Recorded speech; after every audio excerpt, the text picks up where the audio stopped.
भाई आज मेरी आवाज़ ठीक से नहीं आ रही है। कल गलती से पकौड़ी खा दी। मेरे लिए मना किया हुआ था डॉक्टर मैडम ने। तो कल बन रही थी और मैं वहीं था चूल्हे के पास। तो पेट भी भारी हो गया, शायद ज़्यादा खा गया। बाद में मुझे ख़्याल आया कि नहीं खाना चाहिए था और गला भी ख़राब हो गया। अभी तो कल तो आवाज़ बंद हो गई थी शाम को लगभग। अभी थोड़ी-थोड़ी आवाज़ निकलने लगी है। सिर भी भारी है और तेल मेरे को पचता नहीं, फ्राइड। पर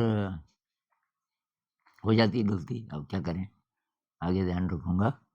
अच्छा, तो एक कमेंट मैंने आज सुबह पढ़ा, तो वो कह रहे हैं भाई साहब कि मैं बैठता हूँ करीब आधा घंटा ध्यान में, पर कोई प्रगति तो हो नहीं रही और कुछ टाइम हो गया, ध्यान करते-करते ये विचार तो चलते ही रहते हैं। तो उनका सवाल ये है कि मैं ये जारी रखूँ कि ना रखूँ? ये समय बर्बाद तो नहीं हो रहा आधा घंटा? क्योंकि मैं बैठा रहता हूँ और विचार चलते ही रहते हैं। तो वही पहली बात तो ये कि किसने बोला विचार बंद होने चाहिए?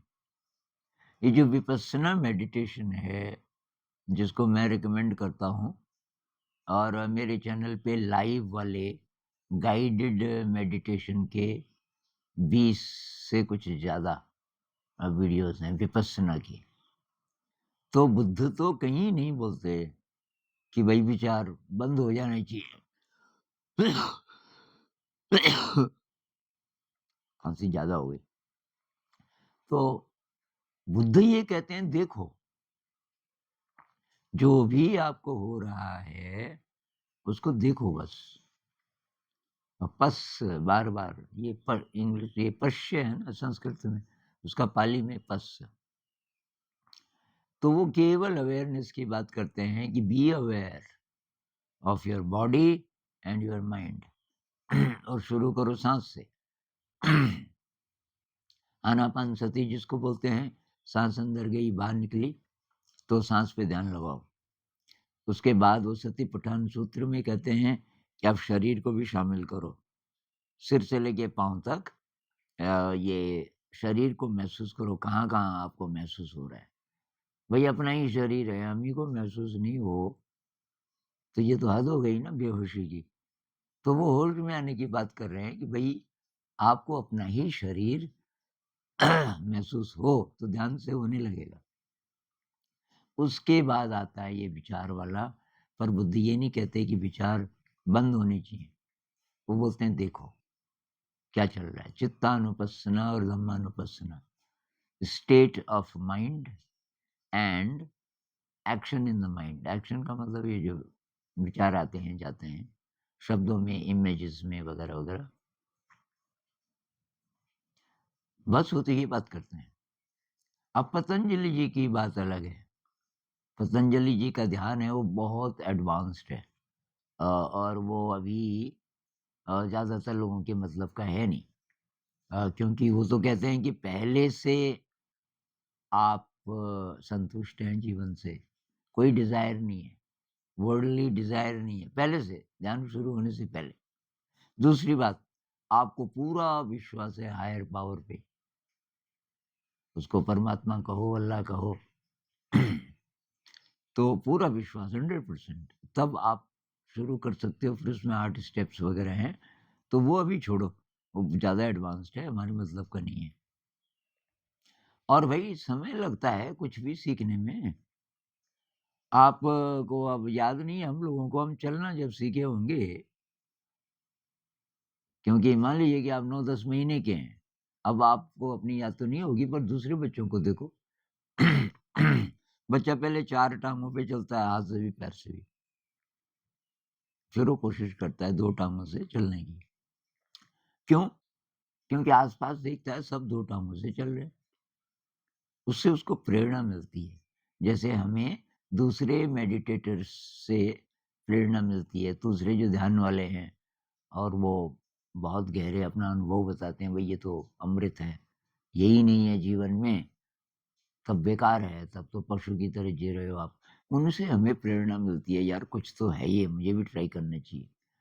अब बच्चा कितना ज़ोर लगाता है, आपने देखा होगा।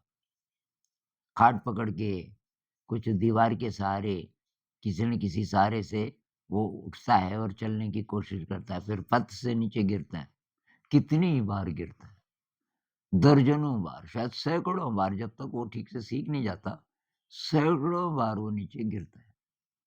अगर बच्चे के दिमाग में ये बात आ जाए कि यार मैं तो 15 बार गिर गया, कुछ तो हो नहीं रहा। सुबह से शाम तक एक दिन उसने कोशिश की और ये तो मैं गिर ही रहा हूँ। नहीं भई, वो प्रोसेस है। अब चलो मैं आपका उदाहरण देता हूँ, जो आपको याद होगा अच्छी तरह। साइकिल चलानी आती है ना? तो साइकिल कैसे सीखे? भाई मैं तो गाँव से आया था शहर में, और पहली बार कितना 15-16 साल का रहा हूँगा। एक दोस्त ने बोला, "साइकिल तो तुझे आती नहीं, आजा मैं सिखाता हूँ।" खाली मैदान में ले गया और मुझे उसने साइकिल पकड़ाई कि साइकिल को वहाँ तक ले चल, खाली करीब 20 1 मीटर। अब मैं उसको चलाने लगा, साइकिल इधर को गई और साइकिल भी गिर गई, मैं भी गिर गया, बहुत हँसा वो। तो मैंने कहा, "यार ये तो खाली ही नहीं चल रही है।" ऐसे होता है कि शुरू में, और तूने तो साइकिल देखी भी नहीं, 16 साल तक अब देख रहा है, तो कोई बात नहीं। लेकिन फिर हम सीख जाते हैं, पहले ही दिन सीख जाते हैं। नहीं, पहले दिन बहुत डर लगता है और हम पीछे वाले को बोलते हैं, "ओए पकड़ा हुआ है ना तूने? ये साइकिल का कैरियर पकड़ा हुआ है ना?" और वो बोलता है, "हाँ भाई, हाँ पकड़ा हुआ है। चल लगा पेडल मार और नज़दीक मत देख, दूर-दूर देख ज़रा।" अब कहीं सामने पत्थर है तो वो वहीं जाती है साइकिल, पत्थर पे टकराने के लिए। ऐसा भी होता है शुरू-शुरू में, और बाद-बाद में धीरे-धीरे एक स्टेज ऐसी आती है कि वो पीछे वाला छोड़ देता है, पीछे-पीछे चलता रहता है। अब उसने पकड़ा हुआ नहीं है, ये कैरियर नहीं पकड़ा हुआ है। अब आप फिर भी, "ये पकड़ा हुआ है ना तूने?" कि "हाँ, पकड़ा हुआ है।" अब फिर आप देखते हो तो बहुत पीछे, "ए, ये तूने छोड़ दिया?" और वो बोलता है, "अरे तू सीख गया।" तो पहली बार जब पता चलता है कि वो पकड़ा हुआ नहीं है, हो सकता है आप फिर गिर जाएँ।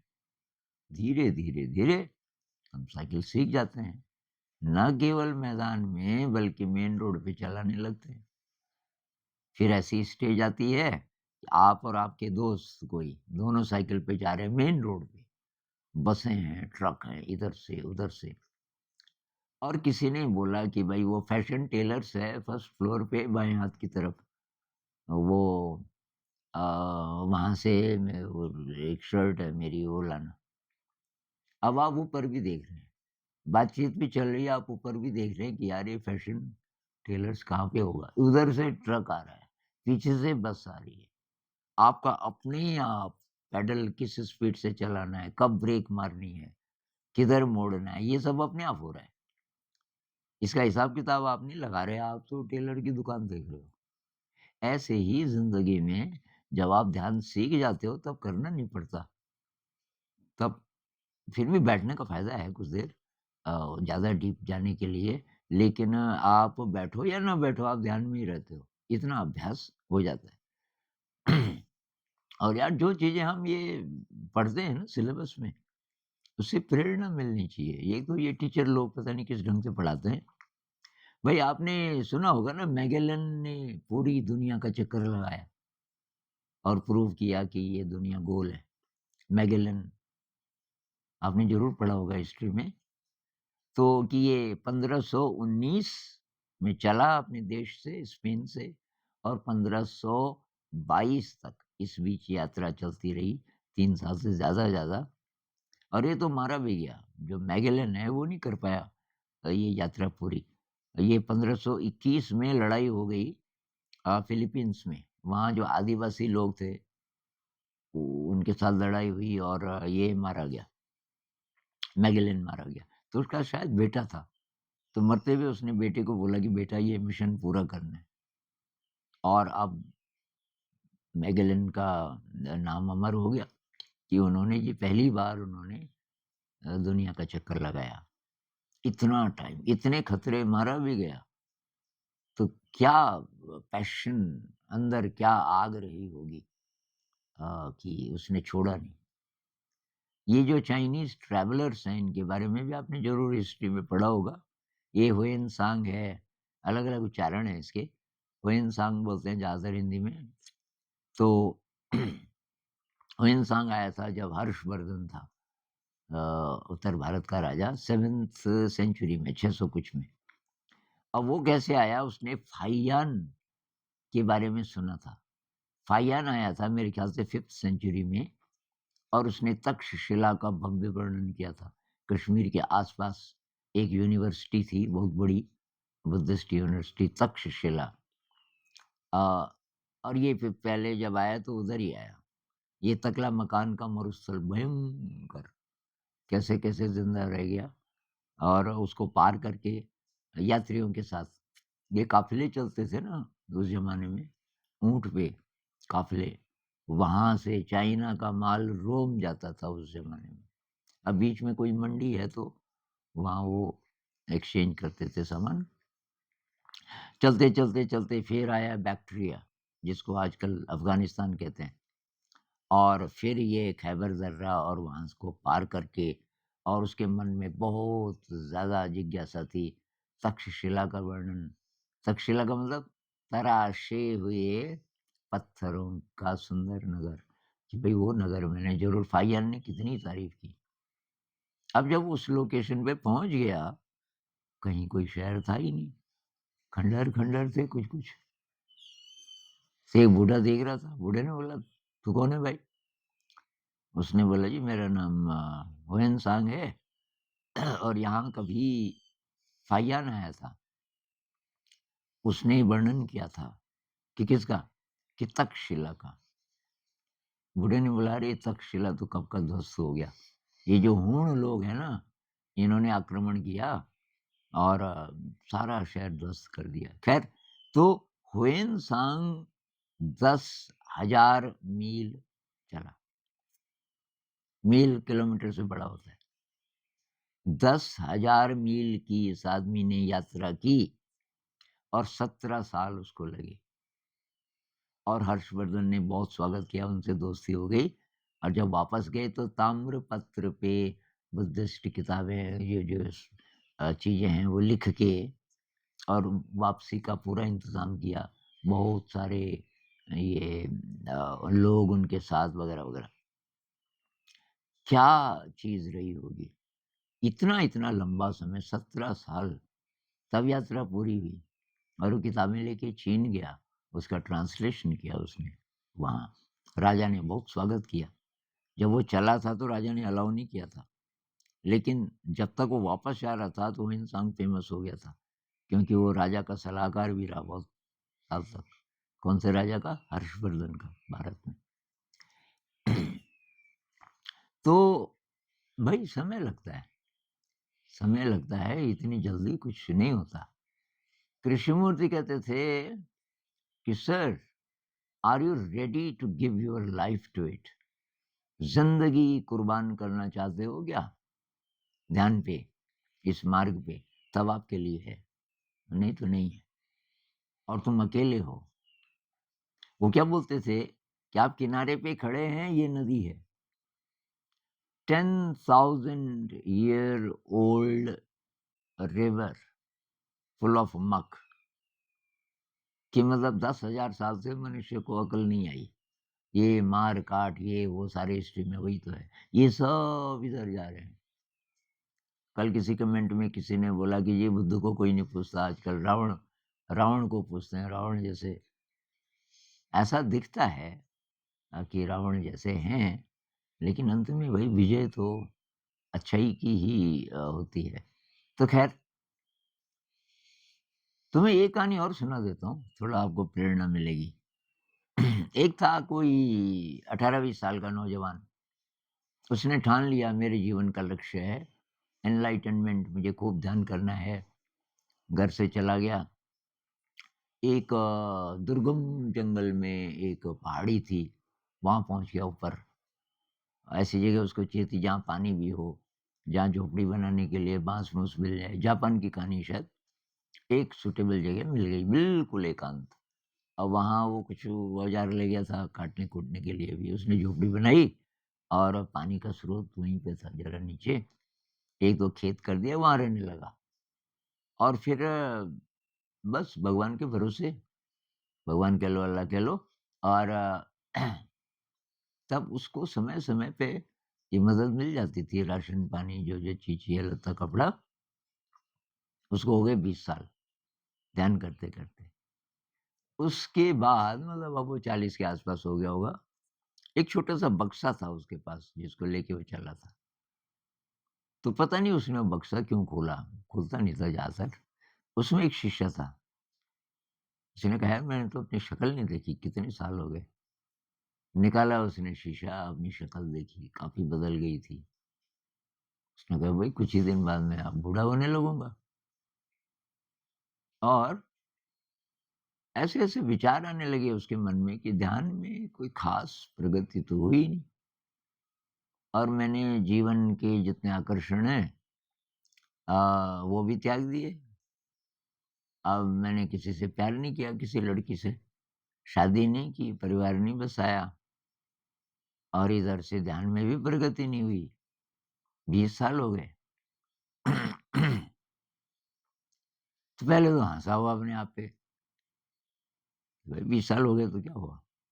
लेकिन धीरे-धीरे ये विचार स्ट्रॉन्ग होता गया कि नहीं यार, मुझे ज़िंदगी के रस भी लेने चाहिए थे, और उसके साथ-साथ अगर हो सके ध्यान तो सब अलग बात है। और इतना ज़्यादा हावी ये विचार हुआ, उसने कहा मैं वापस जा रहा हूँ शहर। बहुत उदास। अब उसने साहब अपना बक्सा-बुक्सा बंद किया और चल पड़ा नीचे। आते-आते एक जगह थी, जहाँ पे चौराहा टाइप था, पगडंडियाँ थी मतलब, तो वहाँ पे वो बैठ गया। बीच रास्ते पे रेत गिरी हुई थी, क्योंकि वहाँ से खच्चर वगैरह भी जाते थे, जैसे कंस्ट्रक्शन हो रहा है और किसी को रेत चाहिए उसके लिए, तो रेत कोई ले जा रहा होगा, ये खच्चर वगैरह के ऊपर, और वहाँ पे रेत गिरी हुई थी, बीच रास्ते में। तो उसने ध्यान से देखा कि एक चींटी आ रही है, रेत का एक कण लेके ऐसे जा रही है, जा रही है, जा रही है, 3-4 फुट दूर, वहीं छोटा-सा गड्ढा था, उसमें डाल दे रही है उसको, रेत के कण को, फिर आ रही है, फिर एक रेत। जब ये कई बार हो गया, वो चींटी को उसने देख लिया, 20-25 चक्कर लगा दिए, तब उसको बात समझ आई, ये चींटी इस रेत को हटाना चाह रही होगी। अब वो तो इतनी रेत थी, उसने कहा ये तो पूरी ज़िंदगी में भी नहीं कर पाएगी। तो सिम्बॉलिक कहानी है, वो चींटी को देखने लगा। फिर उसने कहा कि भई क्या कर रही हो? चींटी ने कहा, आपको नहीं दिखाई दे रहा है क्या कर रही हूँ? अरे ये रेत है ना रास्ते में, किसी को ठोकर लग जाएगी, इसको हटा रही हूँ। कि अच्छा, कितने दिन में हटा सकेगी? तेरी ज़िंदगी कितनी है? तो पूरे लाइफ़ टाइम में इसको नहीं हटा पाएगी। उसने कहा मुझे पता है। कि फिर? भई एक ही लाइफ़ टाइम थोड़ी है, मुझे तो कि यही काम करना है, चाहे कितने लाइफ़ टाइम्स लग जाएँ। अब बुद्धिस्ट तो मानते हैं ना, पुनर्जन्म मानते हैं। ये भी मानते हैं कि जो ध्यान में जहाँ तक प्रगति आपकी हुई इस जन्म में, वहाँ से आगे आपको रास्ता मिलेगा। मतलब इतनी साधना अ, आपको पहले ही मिल जाएगी, बचपन में ही ऐसे परिवेश में आप रहेंगे, अपने अच्छी वाइब्रेशन, मरते समय आपकी वाइब्रेशन अच्छी होगी क्योंकि आप ध्यान वाले हैं। तो जितनी प्रगति हुई वहाँ से आप शुरू करोगे। तो हम लोग जिनको ध्यान का पता चल गया इस जीवन में और हमने काम किया, पिछले जन्मों का कुछ रहा होगा, कोई तैयारी रही होगी, ऐसा मानते हैं संत लोग। तो ये सब मैं आपको प्रेरणा देने के लिए बोल रहा हूँ कि भाई एक तो आधा घंटा बहुत ज़्यादा है नहीं, धीरे-धीरे उसको 1 घंटा करो हो सके तो, और केवल बैठ के नहीं, हर समय, चलते हुए, खाते हुए, ये सती पठान सूत्र पढ़ लो, भगवान बुद्ध का, और उसमें तब वो ये सारी क्रियाओं की बात करते हैं। आलोकिते विलोकिते संपजानाति। आप सामने देख रहे हैं कि तिरछा देख रहे हैं। चीवरधार्यते संपजानाति या संपजानकारी होती। आप कपड़े पहन पहन रहे हैं तो आपको अच्छी तरीके से पता है। बहुत सारी एक्शंस के वो नाम लेते हैं। मतलब पूरे दिन आपको माइंडफुलनेस की प्रैक्टिस भी करनी है। और ये पहले ये बढ़ियागिरी मत करो यार कि इससे फ़ायदा क्या होगा? कोई नुकसान तो नहीं होगा? बहुत लोग इसी में रुक जाते हैं। बच्चा भी बोलता है कि यार कुछ फ़ायदा होगा फिर 2 टाँग पे चलने से और मैं गिर तो नहीं जाऊँगा। ऐसे नहीं, जो करना है वो तो करना है, कुछ भी हो जाए।